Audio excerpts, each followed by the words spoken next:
National ace singles shuttler Li Zijia grabs maiden All-England Championship title. Prime Minister set to implement changes for Sabah development.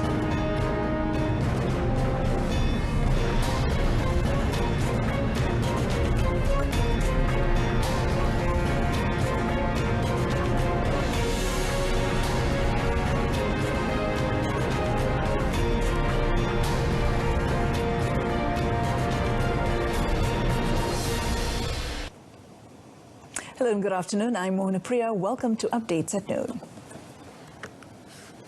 National top singles ace Li Zijia produced a scintillating performance en route to clinching his maiden All-England Badminton Championship men's singles title with a pulsating 30-29, 20-22, 21-9 win over Victor Axelsen of Denmark in Birmingham. Zijia was in his element in a closely fought first game as he used his powerful cross-court smashes to take an 11-10 lead at the interval. Both players then fought neck and neck until the game was halted due to Axelsen's bloodied knee when the game was tied at 20-20. That, however, did not stop Axelsen from putting up a good fight, although Zijia stayed calm, cool and composed to edge out the battling Dane 30-29. The second game saw Axelsen taking charge to lead 14-11 before Zijia found his rhythm to win 7 straight points to go 18-14 ahead. But that was just the wake-up call the defending champion needed as he struck back to win 22-20 and set up a mouth-watering rubber game. Zijia was transformed to player in the third game as he stepped out on the gas to take a commanding 11-5 lead at the interval. With the Dane fast wilting, the Malaysian never took his foot off the pedal, and when Axelsen sent a backhand return out wide on match point, Zijia let out a scream of joy to seal victory after a thrilling 74-minute battle at the Utilita Arena. Now he's won the biggest of them all, the All-England Championships. The outstanding victory of national top singles ace Li Zijia in the All-England Badminton Championships final won the hearts and accolades of fellow Malaysians, including Prime Minister Tan Sri Muhyiddin Yassin himself. The Premier, in congratulating Zijia on his maiden All-England title, advised the 22-year-old player to use the win as a catalyst to work harder and achieve more successes in the future. In a posting on his Facebook page, Tan Sri Muhyiddin expressed his hopes that Zijia will continue to excel as he has many more years to go in his badminton career. Zijia carved his own personal history after clinching his first All-England title after downing the defending champion Victor Axelsen 30-29, 20-22, 21-9 at the Utilita Arena in Birmingham. The Prime Minister described the badminton player's success as a significant achievement and could potentially motivate the young player further, especially since he had lost to the same opponent in the semi-finals of the prestigious tournament last year. This is the Kedah-born's second win over Axelsen in the 5 times they have played each other. Zijia is the first Malaysian shuttler to emerge a champion in the world's oldest badminton tournament since 2017, when Dato' Lee Chong-wei overpowered Shi Yu-ki of China 21-12, 21-10. As champion, he takes home the prize of $59,500, which is worth 244,344 ringgit.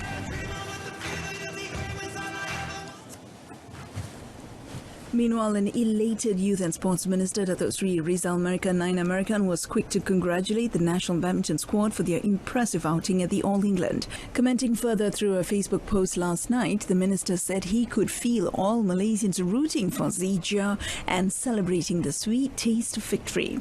He also said it was a superb and masterclass performance by Li Zijia. The All-England title will surely be a major boost to Zijia's confidence, especially after a string of below-par performances heading to Birmingham, with the latest one being the 18-21, 10-21 semi-final capitulation to 8th seed Kunlavut Vititsan of Thailand at the 2021 Swiss Open earlier this month.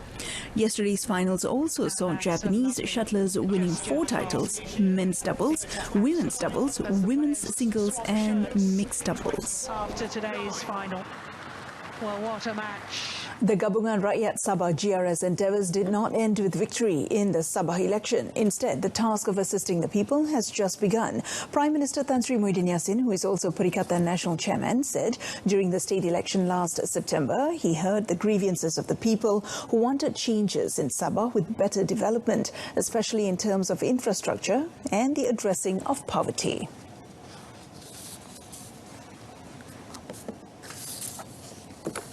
Sebab itu bila kita sudah berada di sini, kita jangan lupa tentang rakyat jelata. Kita jangan lupa tentang amanah yang telah pun diberikan oleh rakyat kepada kita untuk kita pikul dengan sebenar-benar kesungguhan yang sebenar-benarnya untuk membolehkan segala apa yang diharapkan oleh rakyat negeri Sabah akan dapat kita terjemahkan dalam bentuk bantuan, sokongan, pertolongan, pembangunan dalam segala bidang. Tan Sri Muhyiddin said COVID-19 had put the people in a very difficult situation in terms of survival, adding that all assistance must be delivered in the quickest time possible. The Premier said it has also been a big challenge for the government to provide assistance to the people, and in this regard, it took an extraordinary effort to overcome those challenges. He also said the federal government had always given 110% support to the Sabah state government under the GRS leadership, especially in developing the state and overcoming poverty. The Prime Minister said the federal government would also give priority and special attention to the people's problems and needs in Sabah. GRS is a coalition of component parties from PN, BN and PBS. Senior Minister for Security, Datuk Sri Ismail Sabri Yaakob, said that 100 individuals were arrested on Saturday for violating the Standard Operating Procedures, SOPs, with 97 of them being compounded while 3 others were remanded.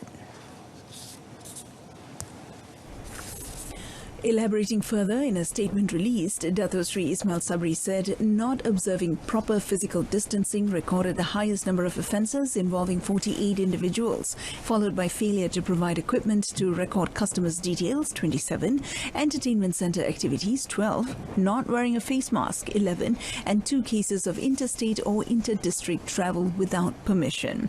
He also said 13 illegal immigrants were detained, 7 vehicles were seized, while 39 boats were detected in national waters during Ops Benting on Saturday. On another note, the minister said that the government has decided to place Keningau District, Sabah, under the Movement Control Order MCO from today until 4th April. He said the MCO was to facilitate and enable the Ministry of Health to conduct targeted screenings, detect several other close contacts and control residents' movement in the district. He noted that the MOH has confirmed that there has been a surge in daily positive cases in this district, with 42 cases recorded as a result of targeted screening in Kampong Lingkudau, which has also been placed under enhanced MCO. Datuk Sri Ismail Sabri added that the EMCO in Kampong Tanah Merah, Kota Marudu, Sabah, would end today as scheduled.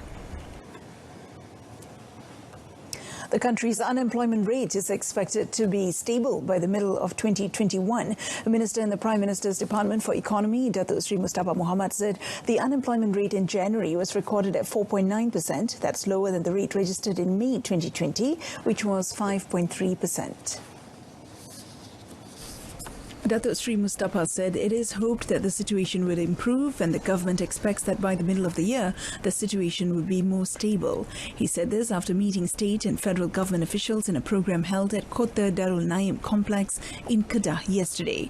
The program was organised by the Prime Minister's Department in collaboration with the Kelantan state government to provide information throughout the state in stages to inform the people about the importance of COVID-19 pandemic management in the country's economic recovery process. Also present were Minister in the Prime Minister's Department for Parliament and Law, Datuk Sri Taqiyuddin Hassan, and Kelantan Menteri Besar Datuk Ahmad Yaakob. Every social security organization or SOCSO contributor involved in accidents during work or work-related is qualified to apply for benefits under the Employment Injury Scheme based on the Employees Social Security Act 1969 and the Employees Social Security General Guidelines 1971. SOCSO explained that a claim made by a road safety expert that an individual who did not possess a driver's license would not qualify for any SOCSO benefits if he or she was involved in a traffic accident was inaccurate and confused the public. The statement also stressed that it does not set the need for a driving license as a requirement or additional requirement for all benefit claims under SOCSO's schemes. SOCSO also said that among the mandatory documents required for submission for accident claims under the Employment Injury Scheme were Form 34, a police report, medical certificate and a sketch of the accident. For every application received, SOCSO will conduct an investigation before approval is given and payment is made.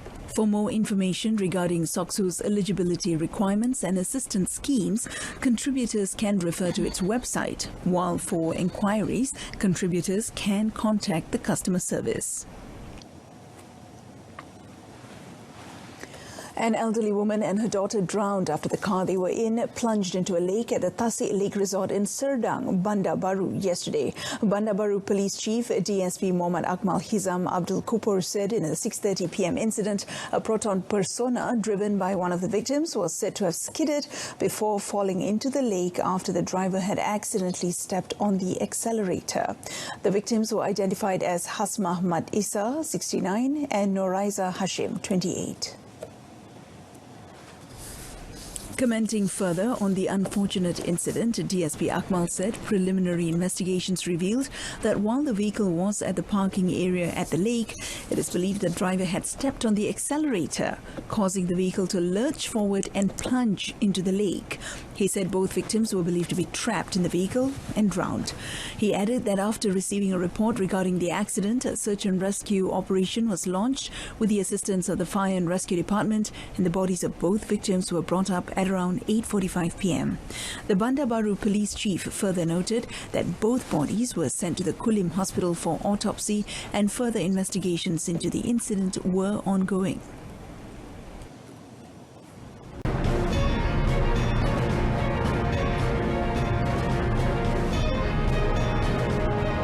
Coming up in sports, JDT slashes Terima FC's attempt at victory.